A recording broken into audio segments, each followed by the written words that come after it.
Hello, folks. Welcome to another edition of Inside the Marble Palace, Post Media's weekly, bi-weekly podcast on the goings-on at the legislature, which we're still not in. Hi, I'm Murray Mandrick. I am the political columnist for the Regina Leader Post and Saskatoon Star Phoenix. Joining me, Arthur White-Crummey, legislative reporter for the Leader Post and Star Phoenix, and Lynn Giesbrecht, who has been busy covering COVID stuff and other matters, which is going to be the topic of the day. We'll sort of do the fallout from some things that Lynn and Arthur were working on, including just an absolutely wonderful series on what's been happening with long-term care, not just during COVID, but during an extended period before that. First, though, Arthur, news this week, big developments on a couple fronts. One, obviously, the vaccine that we'll get into with both you and Lynn. But first, tell us the change in restrictions and see if you can make sense to them, sense for me, because so far I'm struggling. Okay, I'll try my best. Yesterday, we got a press conference from the Premier, and he had been signaling for some time that there were changes to the public health measures coming. And had also been signaling that it was going to have to do with private gatherings. And that's precisely what happened a little bit earlier than we might have been expecting, because it was effective right away. We got private gatherings opened up up to 10 people in your household. Still, you're advised if you have any vulnerabilities, maybe if you're an older person, to keep hunkering down, but you're now allowed. Define older, Arthur, and watch it. I don't want to. That seems like a risky thing to do on this call with you, Murray. It's 50 and over, and this is the one part I'm sorry to interrupt, but this is one part I don't get, because they're asking us, and if you can explain the reasoning that the Premier offered, they're asking people in households of 50 and up not to bubble up, not to join other households, yet they're saying that you can. Now, my logic being is that if you're over 50, good chance you have adult kids, grandkids, the very people that they're telling you to kind of avoid, according to Dr. Shahab. What was the reasoning behind this, and what did Scott Moe say in to the public about personal responsibilities in this matter, Arthur? Yeah. I mean, he it's not a new line for him to say that he has faith in Saskatchewan people and trust for people to make the right decisions for their health. And just because you're allowed to have your grandkids over doesn't mean you should or you will, in the opinion of the Premier, and it seems also Dr. Shahab. That being said, the thing that was really interesting about the timing of this announcement is it came on exactly the same day that the government announced 35 new variant cases, most of them in Regina, which is obviously getting a lot of public health experts worried about a potential third wave. So most of the criticism that the Premier faced was about the timing of this, whether we're taking too many risks before we have all vulnerable people vaccinated in the midst of a higher danger of variants creating more transmission. That being said, the justification that the Premier gave was, one, that focus on personal responsibility, two, the main indicators that he's been looking at throughout this pandemic, health system pressures, overall case rates, are all trending down, though fairly gradually. Of course, that could reverse if these variants do get more of a toehold, but it does remain the case that a lot of those indicators are heading in the right direction. And lastly, he looked forward to vaccines. He just kept saying, we're getting a huge rush of vaccines in the coming weeks, so we can maybe be a little bit more, put it this way, but freewheeling in terms of the restrictions than we were before. A great day for Saskatchewan, I think he said repeatedly. He said it a lot. It was definitely. He might have even said it more than the province of Saskatchewan and the nation of Canada, which is a rare feat. Which is a not so rare tick for him.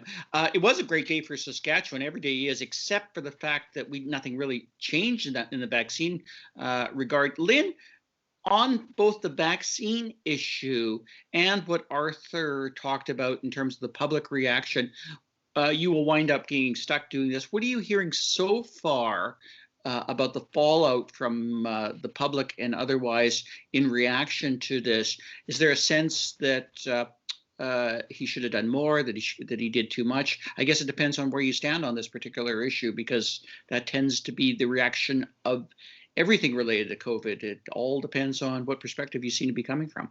Yeah, do you kind of mean like this race between vaccines and restrictions then? Yeah, let's start with there. Yeah. So especially in Regina, it seems like a lot of people are concerned about the loosening restrictions because we've had so many of these variants happening. But yeah, a lot of other people are feeling very optimistic. It's just like, there's more vaccines coming. It's light at the end of the tunnel. But yeah, it's interesting to note that because we're expected to get a whole bunch of vaccines over the next 3 weeks, but after you get your first dose, it kind of takes 3 weeks for that effectiveness to set in. It's kind of like, well, people are wondering why now? Like, why not hold off those restrictions for another few weeks and just keep doing what we're doing until that effectiveness has set in and we've got more people, like Arthur said, vaccinated. So yeah, it seems a legitimate question, doesn't it? Like, if we can't really do much to before the vaccines, why do anything at all? I guess is sort of the legitimate question. It is interesting what he didn't do, I found, and there's been very little emphasis on this, but we're not seeing changes to restaurant restrictions or bar restrictions. We're not seeing changes to shopping, and there's been tremendous pressure on the Premier and the Sask Party government to do this. To either one of you, is there any particular reason that he might have basically not done that and just did something else instead?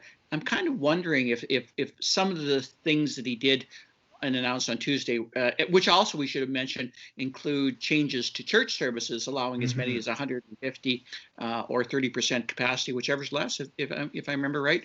Yeah. Is it just doing? Go ahead, Lynn. Yeah. If I can jump in here, I think it's kind of the Premier's response to mental health issues. So like loosening those household restrictions so that people can actually see each other in person is a really big thing for people to feel better. A lot of people would say their religious communities or community centers are a huge part of their mental health too. So I think that's kind of the drive there, whereas like shopping centers, things like that aren't necessarily as crucial to mental health. Although a lot of people have been raising youth sports, and I think some people were expecting to see youth sports see some changed restrictions sooner, but so far that's not happening. Excellent point too, because that is another pressure point for the Premier. And there are right-wing groups that are actually making rumblings about suing the government over lockdowns and restrictions right now. There's various things going on. So in fairness to the Premier, maybe we perhaps should give him a little credit for the things that he did not do, that I'm sure the people who are now opposing what he did do would be even more outraged by. I still don't know if he necessarily hit a sweet spot or a happy medium, because I don't think there is one in the whole COVID fight right now. Is it possible to be in a good place in COVID until we have an end to COVID? Well, it's clearly not possible to please everyone. And yesterday, at the same time that the Premier was facing criticism from some public health experts and from healthcare unions, he also got another greeting from protesters on the steps of the legislature who were not impressed, but for diametrically opposed reasons.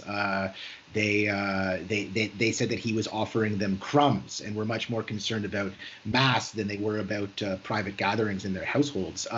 Still, small fringe group, I think it's safe to say, but the public enthusiasm for a return to normal, particularly now that an increasing number of vulnerable people are being vaccinated,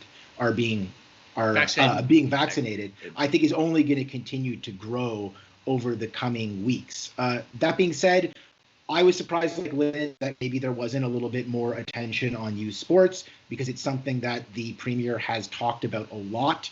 He keeps mentioning the petitions that he gets from a lot of families that really want to see their kids getting back onto the ice or onto the fields or whatever kids do these days. But that's coming. He signaled during the press conference that's kind of likely to be one of the next things that they're looking at. They're already working with leagues to try to figure out some way of salvaging a spring season. So stay tuned for that. But I don't think any of this is really too surprising in broad strokes, because the government was plodding on the way there in terms of implementing restrictions. Maybe they're also going to be plodding careful and cautious on the way back to something approaching normal. It remains to be seen. Really, though, our economic restrictions on things like shopping and restaurants, I don't think are that significant. So the push to pull those back compared to what it might have been in other provinces might not have been quite as strong. I want to get into where these restrictions that have changed and are currently existing are going to help most critically. And one area that I don't think was changed was long-term care homes, where both of you guys have done an excellent job in terms of producing a series addressing the trouble in that particular area. Good work, guys. Lynn, I'm going to start with you. First of all, on the vaccine front, yesterday, I believe, or today is the first day of bookings for people 85 years and over. Do not make the joke you're about to make about my age, Lynn. The problem with long-term care homes goes way beyond the vaccine issue, though. And can you just talk to me and talk for a second about what you found most interesting in the series that you and Arthur did in terms of the long-term problem with this, and maybe how COVID has really brought some of the long-term care home issues to light? That's a big question. It is a big question. Yeah, I think for me, obviously covering health pre-pandemic, I'd been hearing concerns about staffing issues in long-term care. But doing this series really drove home to me just how tough a lot of these staff members have it in long-term care homes, and even talking to families, hearing them talk about the staff that they had been in touch with and communicated with throughout their loved ones staying long-term care pre-pandemic and during the pandemic. They're like, the staff were great, they were wonderful. They're just like rushing from place to place because they have way too much on their plate. And then even talking to a couple of continuing care assistants too, it was just like, oh man, like they've got so much stuff that they're trying to get done in a day. And yeah, really, really just that the quality of care is suffering because of that. One of the things I found interesting about your piece in particular, and I think it was your piece, was the pressures on these people as it relates to their life and the pandemic. In other words, these people who are working in long-term care homes, have families, had to deal with the reality of what do I do with my school-age children when they have to stay home, had to deal with the reality of people, I assume, not being able to come to work, basically resigning or retiring because of the workload. That had to be an incredible frustration for both the patients, their families and caregivers, and the staff itself. And talk to us a little about that pressure, Lynn. Yeah, honestly, it was just like burnout across the board. One CCA said like she was working 3 to 4 12-hour overtime shifts every 2 weeks. Like that's a lot of extra work every week. And then, yeah, trying to juggle her own fears of the pandemic and feeling like really demoralized because she wasn't feeling supported by management, and really scared for her staff, or not her staff, her residents and other staff members too. Just like so many things going on at once, and then working all that extra time. And she said she wasn't the only one, right? Like everyone's just burned out at that point. And yeah, the fear that they'll miss something because they're tired, or just not having enough feet on the ground was really, really stressful. Really stressful. I think it was mentioned in Lynn's story, Arthur, but it's fits into your realm of the Daily Ledge stuff. While the health budget overall has doubled since the Sask Party has gotten in, and they love making that point, they neglect to mention that the long-term funding by government has not increased nearly as much as that. Is anything close to doubling. I think there has been something like a 50% increase, but with inflationary concerns over 13, 14 years, that's not as much as people think it is. What are you seeing today? And I think you touched on this today because you spoke to the Premier about it, changes that might come about in the upcoming budget related to this. Yeah, I think what you're thinking of in terms of that stat is the home care budget. The home care budget yes. has increased by 50% over the course of the Sask Party government, whereas health funding has approximately doubled. So home care is still sort of the neglected cousin of long-term care in a certain sense. And long-term care itself, according to a lot of advocates, is also neglected. So home care is really getting the short end of the stick, you could argue. That being said, we heard during our reporting from a lot of experts and from even a home care operator, 2 home care operators actually, that the funding is really insufficient to hire the number of staff that they believe they need to provide adequate care. A lot of them are calling for a standard where you'd get 4 hours of resident care per day. Really, it's currently hovering under 3. So that's something that people have been calling for a long time. It's unclear if the government's going to move in that direction. We didn't get a commitment from the seniors minister during our reporting, but the premier did signal that in the budget that we're getting in about a month now, there's going to be money for long-term care. It still wasn't entirely clear to me whether this is an entirely new commitment. He said it's over and above current investments, so it should be more than what they've already spent to build and renovate long-term care homes. But they've also been promising these 300 more care aides, which is something that the NDP has said is insufficient, but we've heard a commitment about before. I'm not sure whether this money that we're going to see next month is only to hire those 300 more care aides, or whether it's something even over and above that. So stay tuned. But what I find really interesting about this whole situation is that the NDP in the previous campaign ran on a lot of these issues. They ran on a lot more staffing for long-term care in terms of CCAs, but also in terms of nurses, in terms of better home care. And they also, but that didn't really seem to work out for them. I mean, it's interesting to ask the question about whether the election had have been after all of these tragedies that we saw in the month that followed, whether the NDP might have gotten more traction with that message.